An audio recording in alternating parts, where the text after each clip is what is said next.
여러분, 우리가 다 알고 있는 게 있는데 우리가 다 너무나 잘 알고 있는 것은 아는 만큼 산다는 거예요. 그래서 사람은 아는 만큼 살게 되어 있죠. 우리는 자기 자신을 아는 만큼, 그리고 사람을 아는 만큼, 또 사람과 세상 돌아가는 이치와 그 사이에서 돌아가는 어떤 다이나믹스를, 역동을 아는 만큼 어떻게 해요? 내 시간과 물질과 에너지를 거기에 쏟는 거예요. 그래서 내 시간과 물질과 에너지를 어디에 많이 쓰느냐를 보면 내가 그걸 굉장히 중요시하고 있다는 뜻이죠. 그래서 어떤 것, 내 자신과 사람과 세상과 또 그 사이에서 돌아가는 역동을 아는 만큼 우리는 물질, 시간, 에너지를 쏟게 되어 있고, 그 과정을 통해서 우리들의 인생이라고 하는 것이 형성되는 거죠. 자, 이 안다고 하는 것은 학력과는 별 상관이 없어요. 많이 배워도 아주 쉽게 속을 수 있고, 또 별로 배운 바가 없음에도 굉장히 지혜롭게 사는 분들이 있을 수 있죠. 그러니까 학력과는 별 관계가 없지만 가짜에 속느냐, 고집에 갇히느냐, 이것과는 상당히 긴밀한 관계가 있습니다. 가짜에 속거나 진짜가 아닌데 진짜인 것처럼 확신하게 되거나, 아니면 내 자신의 고집과 선입견에 갇히거나 그렇게 되는 것과는 굉장히 깊은 관계가 있어요. 그래서 그것으로 인해서 인생이 이제 조금씩 찌그러질 수 있게 되는데, 그러면 어떻게 해야 될까요? 결론적으로 하나님이 알게 하시는 대로 알아야 되죠. 하나님께서 우리에게 알게 하시는 대로 알면 되는 거죠. 그러면 우리가 어떻게 하나님께서 우리에게 알게 하시는 대로 알 수 있을까요? 오늘 말씀 17절에서 예수님께서 뭐라고 그러셨어요? 아직 안 읽었지만, 하나님의 뜻, 사람이 하나님의 뜻을 행하려 하면 알게 되리라, 이렇게 말씀하셨어요. 물론 중간에 다른 말씀이 있긴 하지만, 다시 말하면 하나님의 뜻을 행하려 하면 그게 하나님께서 알게 하시는 알미인지, 아니면 사람이 조작하고 조정해서 알게 하는 알미인지를 알게 될 거라고 말씀하셨어요. 여러분, 하나님의 뜻을 행하려 하면 그건 뭐예요? 내가 이해하고 받아들일 수 있어서가 아니라 그게 하나님 말씀이기 때문에 믿고 행하는 거예요. 그게 하나님의 뜻을 행하려 하면이라는 거예요. 하나님 뜻을 행하려 하면 그게 내가 이해되고 그리고 내가 받아들일 만해서가 아니라 그게 그냥 하나님 말씀이기 때문에 믿고 행하라는 거예요. 그러면 알게 될 거라는 말씀이죠. 그러면 하나님의 뜻을 행하려고 할 때 그게 하나님의 뜻인지, 아니면 하나님의 뜻을 가장한 사람의 뜻인지 어떻게 알 수 있겠어요? 그래야지 하나님의 뜻을 행하려 하면이라는 말을 우리가 순종하죠. 그게 하나님의 뜻인지 하나님의 뜻을 가장한 사람의 뜻인지 어떻게 알 수 있어요? 저는 알 수 없다고 생각합니다. 저는 거기에는 공식이 없는 것 같아요. 공식이 없어요. 그래서 그것을 하나님 뜻을 알려면이라고 하는 공식 아무리 갖다 붙여야 사실은 모든 공식은 우리들의 연약함과 은밀함에 의해서 다 망가지게 되어 있습니다. 모든 공식은 다 훼손되게 되어 있어요. 우리가 다 자기중심적으로 이용할 수 있는 공식들이에요. 따라서 중요한 것은 하나님과의 진정한 친밀함의 정도예요. 그것이 모든 걸 결정하는 거예요. 내가 하나님과 얼마나 친밀하냐, 그게 모든 걸 결정하죠. 그건 우리가 말할 수 없는 거죠. 근데 이렇게는 생각할 수 있어요. 여러분, 친밀한 소통, 누군가와 친밀하게 소통한다고 할 때 그것에 대한 최대의 장애물은 의심과 일방적 친밀함입니다. 의심은 밀어내는 거고 일방적 친밀함은 내가 엉겨붙는 거죠. 근데 둘 다 진정한 소통을 방해하죠. 진정한 친밀함을 방해하는 거예요. 여러분, 부모가 의심하면 자녀를 제대로 이해할 수 없어요. 그렇죠? 그러니까 의심하면 자녀가 마음을 닫아요. 또 기가 막히게 알아, 그것을. 의심하면 마음을 닫고, 또 반대로 일방적으로 친밀해도 마음을 열지 않습니다. 일방적으로 친밀해도 마음을 숨기죠. 그래서 신뢰함으로 귀 기울여 충분히 들어야 되죠. 마찬가지로 똑같아요. 하나님을 의심하면 소통할 수 없어요. 여러분, 그런데 하나님을 의심한다는 증거가 뭐예요? 아까 제가 시작할 때 의도적으로 그렇게 기도한 거예요. 분노, 두려움, 원망, 적개심, 이런 것들은 뭐예요? 하나님도 못하실지 모른다는 의심의 증거예요. 그래서 소통이 안 되는 거예요. 하나님을 의심하면 소통할 수 없는데 내 안에 분노, 두려움, 적개심, 원망, 이런 마음, 용서치 못하는 마음, 이런 것들이 있으면 그건 뭐예요? 결국 하나님도 못하실지 모른다라고 내가 의심하는 거예요. 그러니까 소통이 안 되는 거예요, 사실은. 그리고 더 나아가서 자기 자신의 종교적 열심에 취해서 일방적인 친밀함으로 하나님을 대할 때 그것도 소통을 방해하는 거죠. 최근에 제가 지난주간에 들었는데 간증집으로 아주 이름이 굉장히 유명했다는 선교사님이 계신데 그분이 좀 염려스럽게도 하나님과의 일방적 친밀함에 빠졌다는 이야기를 들었어요. 그래서 사람들한테 자꾸 하나님이 당신한테 이렇게 말씀하셨어요, 이렇게 자꾸 얘기한다는 거예요. 뭐 그럴 수도 있겠죠. 그런데 그게 좀 안 맞을 수도 안 맞기도 하는 거예요. 근데 안 맞을 때 어떤 사람에게는 치명적일 수 있잖아요. 치명적일 수 있단 말이죠. 그래서 잘 될 거라고 했는데 안 되면 그 다음엔 뒤에 가서 뭐라 그러냐면 사실은 하나님이 그때 안 될 거라고 하셨는데 이분이 하도 너무 힘들어해서 될 거라고 얘기한 거라고 그렇게 얘기한다는 거예요. 이건 말이 안 되잖아요. 얼마나 답답한 일이에요. 그래서 여러분, 우리가 하나님과의 친밀한 소통을 위해서 경계해야 될 최우선 대상은 자기가 어느 누구보다 하나님과 친밀한 것처럼 흘리는 자들이에요. 이렇게 흘리죠. 누구보다 자기가 친밀한 것처럼 이렇게 흘리는 자들이죠. 여러분, 누구보다 하나님과 친밀했던 바울은 끝까지 자기가 얼마나 심각한 죄인인지를 잊지 않았기 때문에 겸손한 게 아니라 겸손할 수밖에 없었어요. 그게 그리스도인의 모습이죠.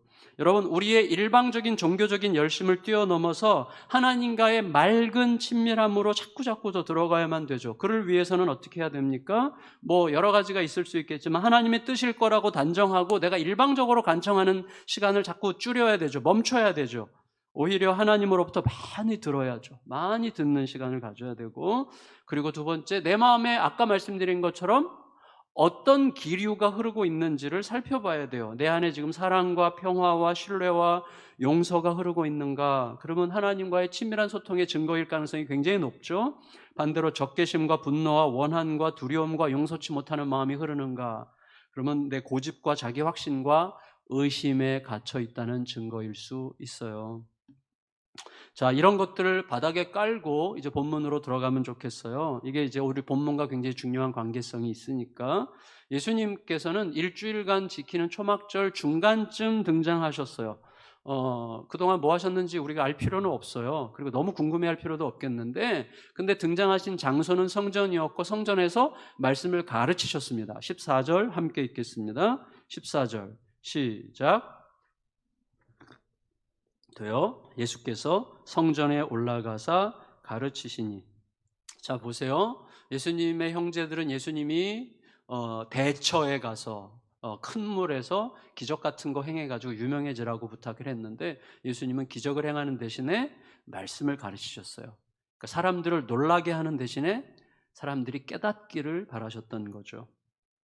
그런데 말씀을 듣는 사람들은 말씀의 내용보다 예수님이 글을 안다는 사실에 놀라요. 15절 읽겠습니다. 15절 시작. 유대인들이 놀랍게 여겨 이르되 이 사람은 배우지 아니할거늘 어떻게 글을 아느냐. 여러분, 유대인들 중에 글을 모르는 자는 거의 없었다고 해요, 그 당시에. 그러니까 어떻게 글을 아느냐는 말은 이 사람이 어떻게 글씨를 읽을 줄 알지, 그런 뜻은 아니에요. 이 말은 뭐냐면 어떻게 랍비 훈련도 받지 않고 성경을 해석하지, 이런 뜻이에요. 그 당시에는 성경을 해석하는 자격은 특정 유능한 랍비의 문화생으로 들어가서 배운 자만 성경을 해석할 수 있다고 생각하는 관례가 있었다고 하는 거예요. 그리고 그 말씀을 가르칠 때는 아주 유명한 권위 있는 랍비의 이름을 빌어서 어느 랍비가 이렇게 말씀하셨는데 라고 말함으로써 자기 말이 근거가 있다는 것을 증명하는 방식으로 말씀을 전했는데 예수님은 전혀 그렇게 하지 않으셨죠. 예수님은 나는 너에게 이르노니 이렇게 말씀하셨죠. 그러니까 사람들이 굉장히 당황하고 놀랐을 거라고 생각할 수가 있겠습니다. 그런데 자, 예수님께 무슨 문제가 있는 건 아니잖아요. 그걸 전제로 우리가 생각해 볼 때 우리들은요, 자, 말씀을 듣는 자들 입장에서 우리가 좀 문제를 찾아보려고 할 때 우리들에게는 어떤 나쁜 버릇이 있냐면 저에게도 있는데 제대로 반성하지 않은 채 익숙해진 것을 진리라고 확신하는 편이에요. 이미 익숙해진 것은 진리야. 근데 정말 제대로 반성한 적은 없어. 그런 거 무척 많습니다. 이미 나에게 익숙해졌고 그것이 통하는 삶을 오랫동안 살아왔기 때문에 진리라고 느끼는 것이지 사실은 깊이 들여다보고 반성한 적은 없는 거예요. 또 동시에 어떤 이야기가 내 생각을 클릭해줘요. 그래, 그거 나도 평소에 그렇게 생각했어 라고 내 생각을 클릭해주는 어떤 이야기들을 빨아들여가지고 내 확신에 덧붙이는 습관이 있죠. 그래서 그 확신이 무너지기 전까지는 그것만 진리라고 여겨요. 그래서 그것과 다른 것들에 대해서는 일단 경계해요. 그리고 경계하는 방식이 뭐예요? 의심과 정죄예요. 예수님의 말씀을 듣는 자들은 그 말씀이 자기들의 가슴 속으로 힘있게 쏟아져 들어오는 것을 느꼈을 거예요. 하지만 설득당하지 않으려고 어떻게 하죠? 예수님에게 제대로 배우지 못한 사람이라는 프레임을 씌우는 거예요. 그래야 내가 편하니까. 그래서 제대로 배우지도 못한 인간이 어떻게? 라고 프레임을 씌워서 자기 자신이 예수님 말씀을 설득당하지 않으려고 거부하는 거죠. 근데 그건 우리 모두가 항상 있어요. 지난주 목자학교 했는데 목자학교 첫 시간에 제가 강사를 소개하면서 그분의 화려한 이력을 쫙 나열했어요. 좀 화려한 이력이 있는 분이에요. 그래서 뭐냐면 저로서는 유능한 강사라는 프레임을 만들어가지고 목자들로 하여금 좀 더 잘 듣게 하려고 하는 마음이 작동했겠죠. 하지만 생각할수록 좀 마음이 약간 편치 않았어요. 왜냐하면 강의 주제가 복음적 대화였는데 이런 식의 소개가 좀 복음적인가? 이런 이제 생각을 하게 된 거예요. 그런데 또 다른 한편 객관적인 사실이잖아요, 그거는. 객관적인 사람들이 알고 싶어하는 객관적 사실인데 그런 객관적 사실을 굳이 감추려고 하는 것 자체가 너무 그거를 너무 의식한다는 뜻이기도 하잖아요. 그래서 저의 그 복잡한 내면을 들여다볼 때 목자님들로 하여금 더 잘 듣게 하기 위해서 그런 건지 아니면 내가 초대한 강사가 이 정도라는 것을 과시하라고 그런 건지 저는 정답을 못 내리겠어요. 우리는 우리 자신에게 유리하도록 또 내가 편하기 위해서 어떤 프레임을 만드는 일에 유능하거든요. 그래서 그거는 참 정확하게 알기는 어렵다고 생각합니다. 어쨌거나 이제부터가 중요해요. 자, 예수님께서 하시는 말씀은 사실 새로운 말씀이 아니었습니다. 16절 읽을까요? 16절 시작. 예수께서 대답하여 이르시되 내 교훈은 내 것이 아니요 나를 보내신 이의 것이니라. 여러분, 예수님은 처음부터 일관되게 자기를 보내신 하나님의 말씀을 지금 대신 전하고 있다고 하는 것을 계속해서 강조해 오셨어요. 따라서 예수님의 지금 말씀은 뭐냐면 나는 일관되게 아버지의 말씀을 대신 전한다는 것을 확인했고 내가 전하는 말씀은 아버지의 말씀인데 너희가 놀라는 게 참 놀랍다. 이렇게 말씀하신 셈이에요. 왜냐하면 그 말씀이 생소한 새로운 말씀이 아니거든요. 그들이 듣는 자들이 오랜 세월 동안 익숙하게 알아온 바로 그 말씀이었거든요. 따라서 예수님의 말씀에는 이런 의미가 담겨 있겠죠. 너희가 하나님을 사랑하고 그 뜻을 따라 말씀을 읽었더라면 지금 너희 귀에 들리는 말씀이 그렇게 어렵지 않게 받아들여졌을 거다. 나는 족보 없이 불현듯 나타나서 만들어낸 어떤 이단적 교리로 너희를 미혹하는 게 아니라 하나님이 너희가 오랫동안 가지고 있었던 하나님이 원래 주셨던 그 말씀의 본래의 뜻을 너희에게 전하고 있는 것이기 때문이다라고 말씀하시는 셈이죠. 그에 따라서 예수님은 이런 결정적인 말씀을 하시는데 오늘 우리의 주제죠. 17절 읽겠습니다. 17절 시작. 사람이 하나님의 뜻을 행하려 하면 이 교훈이 하나님께로부터 왔는지 내가 스스로 말함인지 알리라. 자, 이런 말씀이죠. 너희는 하나님 말씀을 오래전부터 들어왔기 때문에 익숙하다 못해 달달 외우고 있을 정도라고 생각할지도 모르겠구나. 하지만 너희가 하나님의 말씀을 문자적으로 충족시키는 그런 종교적 행위에 머물러 있지 않고 하나님을 진실로 사랑하고 그 말씀을 진실로 믿기 때문에 말씀대로 행하려고 했다면 너희는 지금 너희들의 귀에 전해지는 말씀이 하나님으로부터 온 건지 사람이 만들어낸 건지를 분명하게 알게 됐을 거다라고 말씀하시는 거죠. 다시 말하면 뭐예요? 너희가 진실로 너희의 종교적 열심이 아니라 하나님을 사랑하여 하나님의 말씀에 대한 온전한 믿음으로 너희의 고집에 스크린된 말씀이 아니라 하나님의 말씀 그대로 순종하고자 했다면 내가 너에게 지금 전하는 말씀이 어디로부터 온 건지 너의 양심이 분명히 알아들었을 것이다 라고 말씀하시는 셈이죠. 그런데 우리들은 대개 말씀대로 행하기 전에 항상 어떤 반복적인 생각을 하냐면 좀 더 많이 알면 좀 더 잘 순종할 것처럼 생각해요. 예. 다시 말하면 더 많이 알면 더 잘 순종할 것처럼 생각하는 마음을 앞세워서 순종을 유보하는 거예요. 그래서 며칠 전에 가정에 관심 있는 한 기독 대안학교 교장 선생님이랑 대화하는데 그분이 저에게 답답한 마음을 토로하면서 그러더라고요. 목사님들은 어떤 게 옳다고 하면 그리고 이거를 어떻게 하지라는 프로그램을 너무 많이 생각하느라고 하나도 못한다는 것을 자기가 20년 동안 깨달았대요. 이게 옳다고 하면 이걸 어떻게 하지라고 하는 프로그램을 막 생각하고 만드느라고 하나도 못한대요. 그냥 그날 할 거를 하면 되는데. 근데 저는 그게 굉장히 강하게 동의가 됐거든요. 우리들은 더 많이 알면 더 잘 순종할 것처럼 생각해요. 그래서 우리는 굉장히 우리가 이 인지적으로 이미 이쪽이 지나치게 발달했어요. 사실은 몸이 먼저 움직이지 않습니다. 그래서 더 많이 알면 더 잘 순종할 것처럼 착각해요. 그런 방식으로 순종의 시간을 계속 유보하고 밀어내는 거일 수 있는 거죠. 얼마든지 그런 거죠.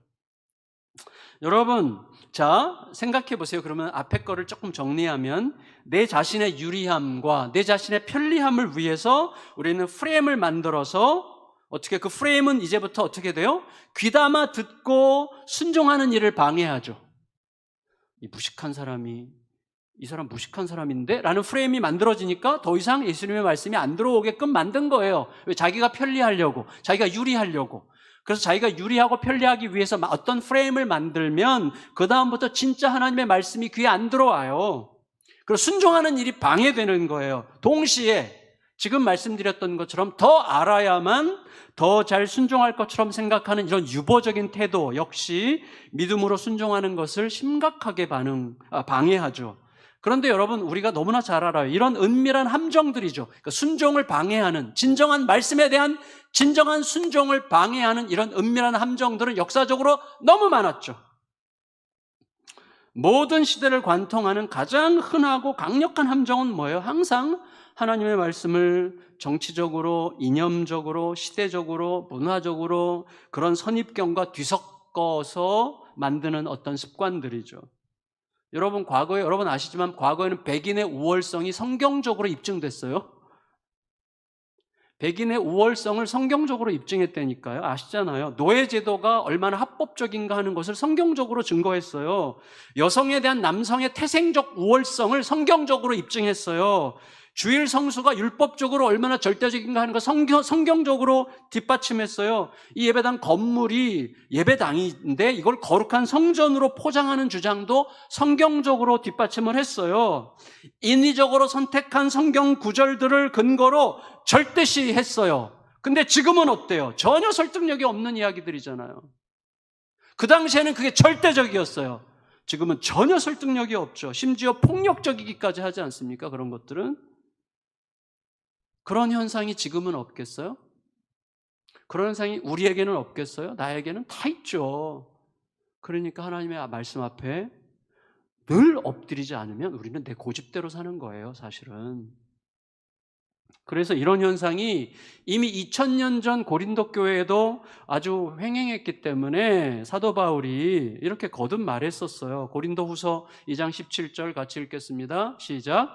우리는 수많은 사람들처럼 하나님의 말씀을 혼잡하게 하지 아니하고 곧 순전함으로 하나님께 받은 것 같이 하나님 앞에서와 그리스도 안에서 말하노라. 고린도서 4장 2절에서도 또 반복해요. 시작. 이에 숨은 부끄러움의 일을 버리고 속임으로 행하지 아니하며 하나님의 말씀을 혼잡하게 하지 아니하고 오직 진리를 나타내므로 하나님 앞에서 각 사람의 양심에 대하여 스스로 추천하노라. 여러분, 그런데 진짜 무서운 게 뭔지 아세요?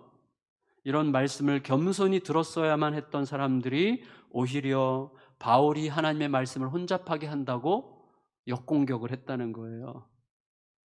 얼마나 무섭습니까? 그만큼 예수님의 마음에 비추어지지 않은 자기 확신이라고 하는 것은 너무나 무서운 거예요. 말씀을 제대로 아는 길은 말씀대로 살려는 몸부림과 연관되어 있어요. 내 주장과 행동을 말씀으로 합리화하지 않고 말씀 앞에 내 주장과 고집을 꺾는 그런 일이 반복되면서 말씀과 말씀인 듯 포장된 고집이 분리되기 시작해야 되는 거죠. 매일 그 과정을 반복해야 되는 거죠. 매일 하나님의 말씀 앞에 맑게 서지 않으면 우리 모두가 다 그런 오류 안으로 점점 들어가는 거죠. 제가 이미 두어 번 소개한 적이 있는 그 자매님 로자리아 버터필드를 다시 기억하면 좋겠어요.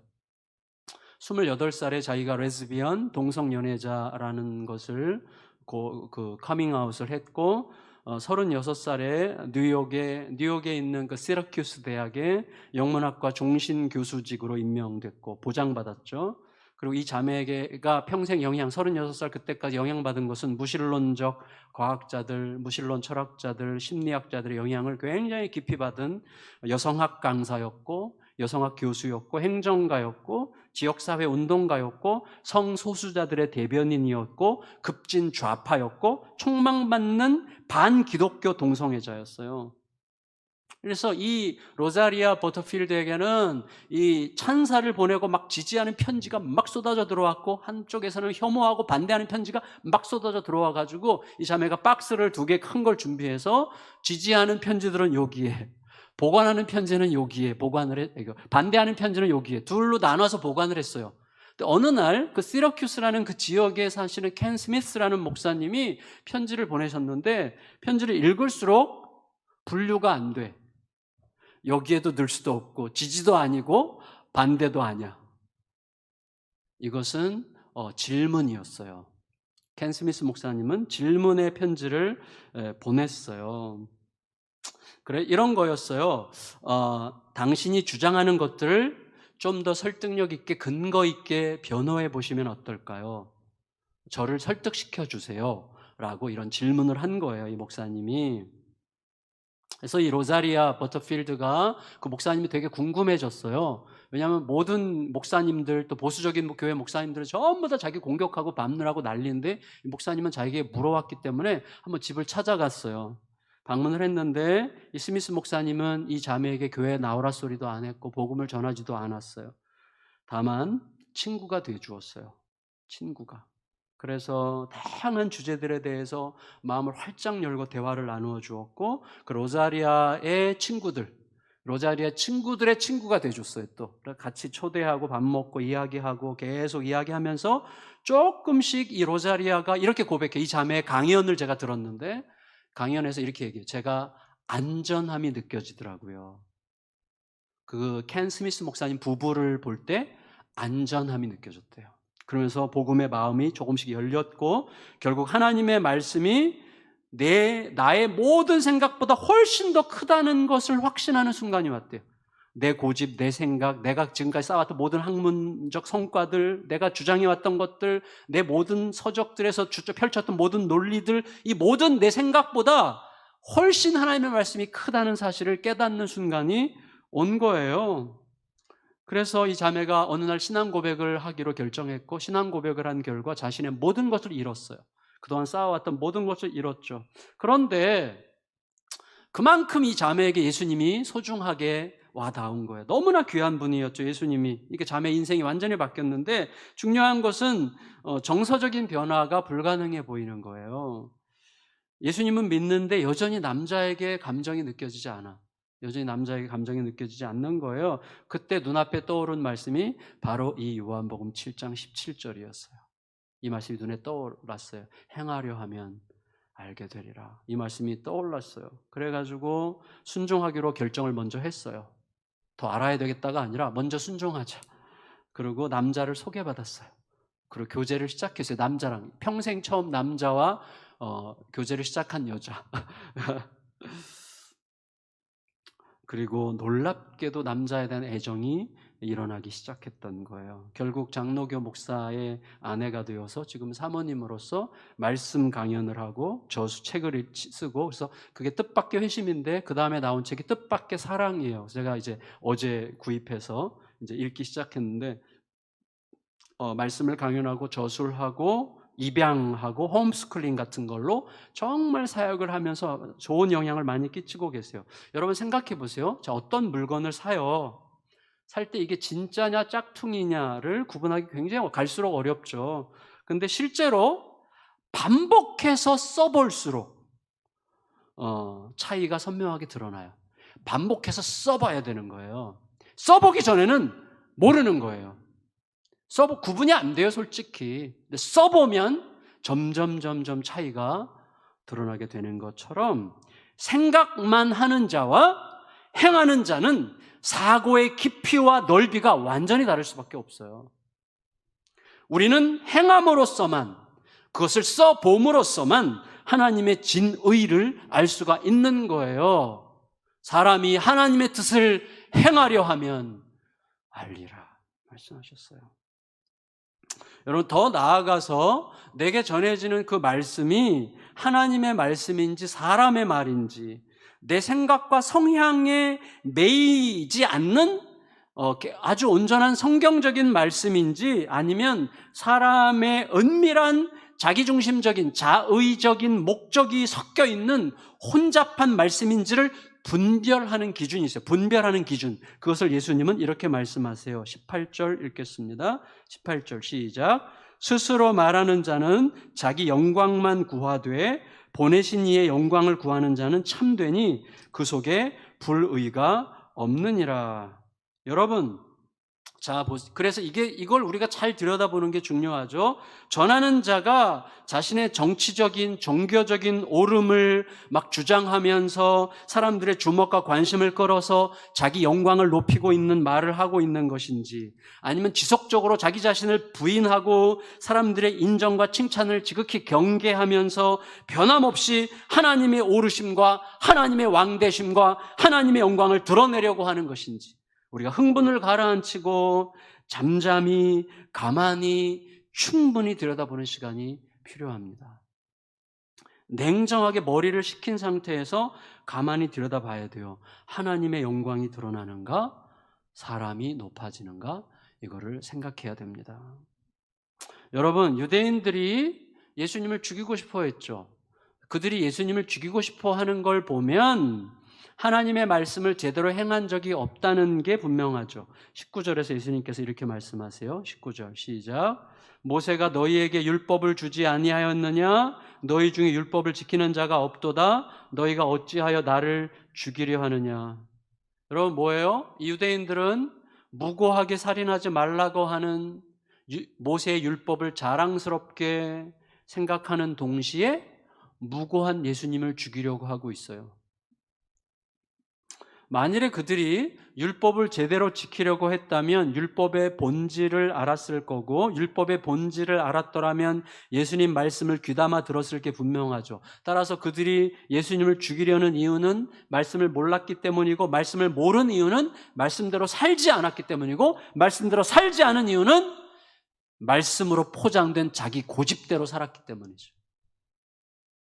그게 예수님을 죽이려 하는 그들의 스토리죠. 여러분, 사람은 자신의 편견이나 자신의 고집을 깨뜨리는 말씀 앞에 딱 서잖아요. 둘 중에 하나예요. 엎드리거나 부인해요. 그렇잖아요.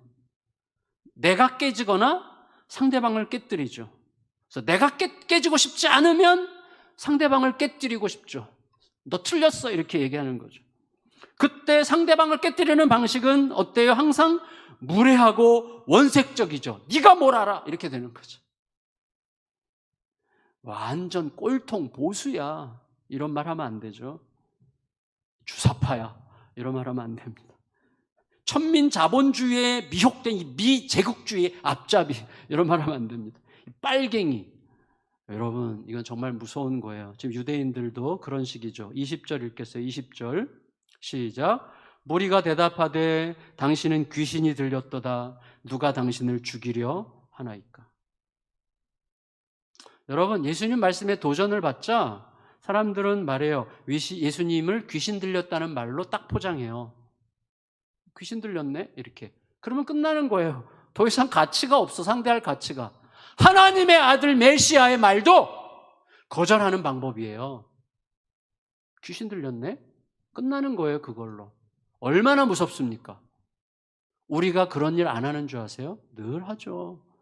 말씀 앞에 늘 엎드려야만 하는 거예요. 예수님의 말씀에 도전을 받으니까 귀신 들렸다는 말로 공격하죠. 여러분, 그들이 말씀 앞에 엎드리려고 했다면 예수님 말씀의 의미, 우리가 죽이려 한다니요? 그게 무슨 뜻인지 설명 좀 해주시겠어요? 라고 물었겠죠. 그렇게 물었다면 그들은 새 인생을 시작했을 것이고 그해 그 초막절은 그들의 인생의 초막절이 됐겠죠.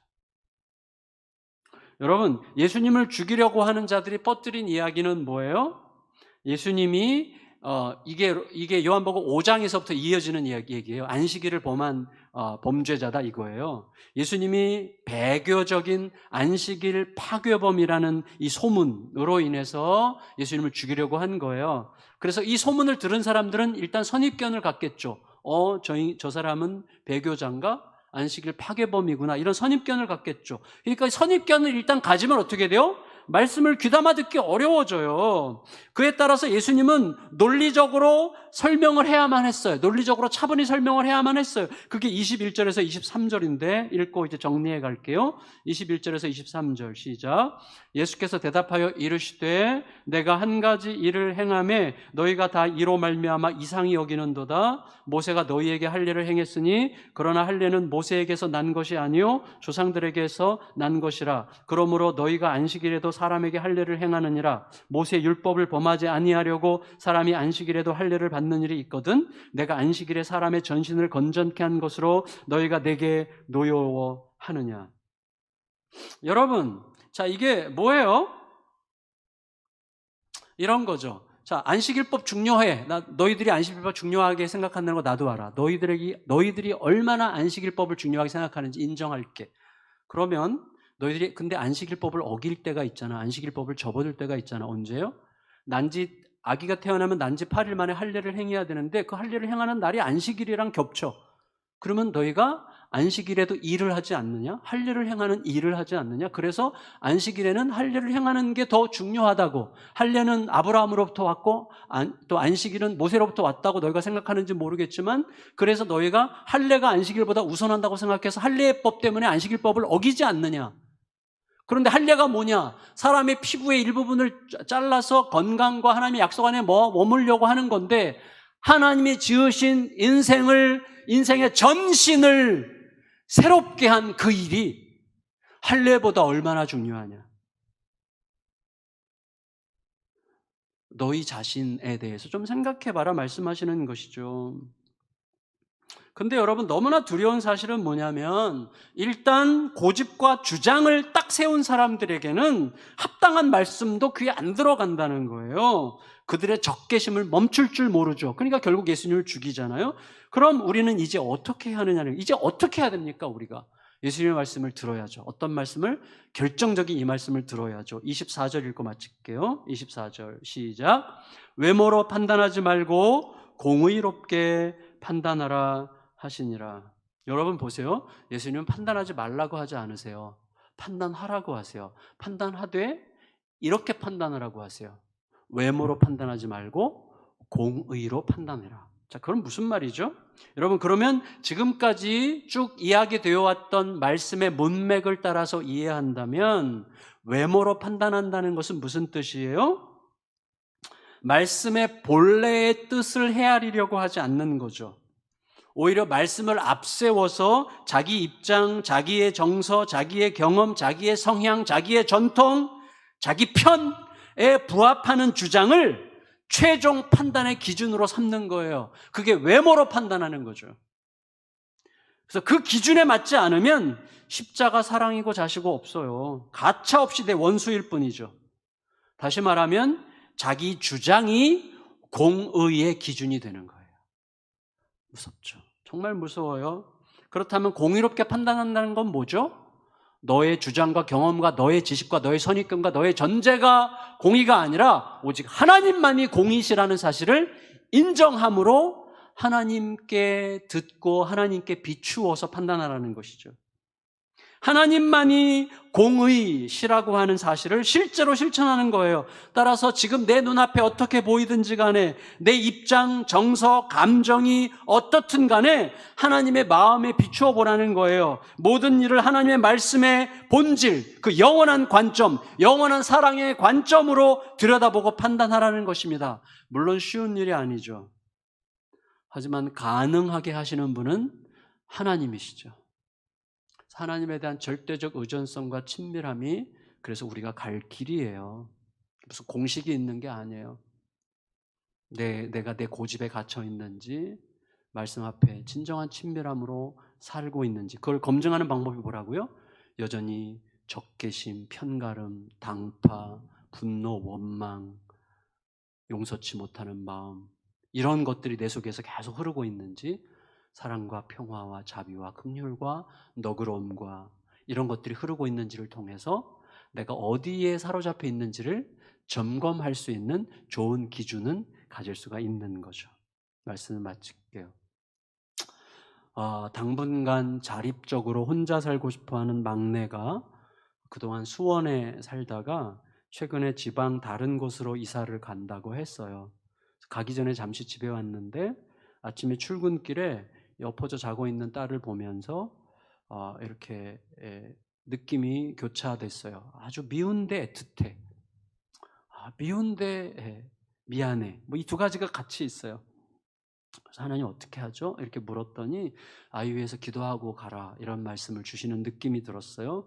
그래서 방문을 살짝 열고 자는 딸을 바라보면서 이렇게 기도를 했어요. 한참을 기도를 했는데 기도를 막 기도한 지 얼마 되지도 않아서 이런 감동을 주셨어요. 저만의 감동이죠. 두려워하지 마, 걱정하지 마, 내가 돌보고 있어. 사랑하고 기도하기만 해라. 사랑만 해라. 기도해라. 여전히 힘들었어요. 그렇지만 딸을 소망 중에 바라볼 수 있었어요. 그래서 딸과 2주에 한 번씩 같이 식사하면서 대화하고 서로 좀 블레싱을 하자, 서로 축복하는 약속을 서로 기꺼이 할 수가 있는 자리를 얻게 됐어요. 그 힘, 마음의 자리가 생기는 거죠.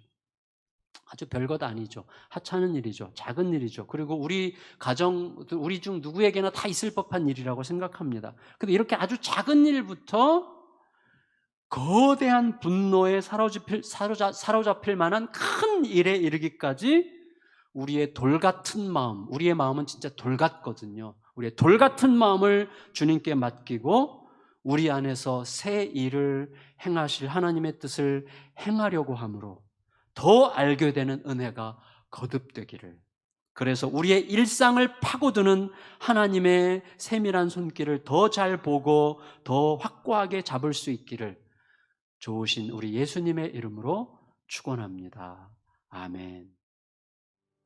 내가 지금까지 살아왔던 방식과 지식에 얼마나 뒤틀어지고 거슬리고 어긋나서 얼마나 불편하든지 관계없이 하나님이 어떻게 보실 것인가를 깊이 헤아리며 하나님이 나를 어떻게 대하셨는지, 그래야 하나님께서 이 상황과 일을, 그를 어떻게 바라보시고 대할 것인지를 생각하고 하나님의 그 눈과 마음과 하나님의 손길이 나의 가슴의 전 존재에 담기기를 갈망합니다.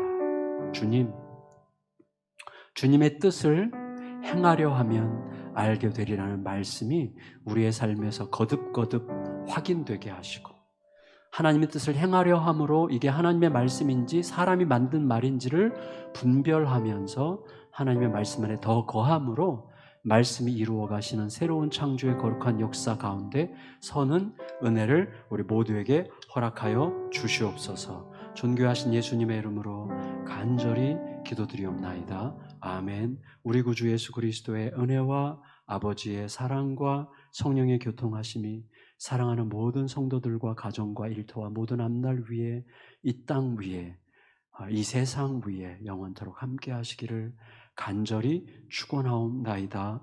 아멘.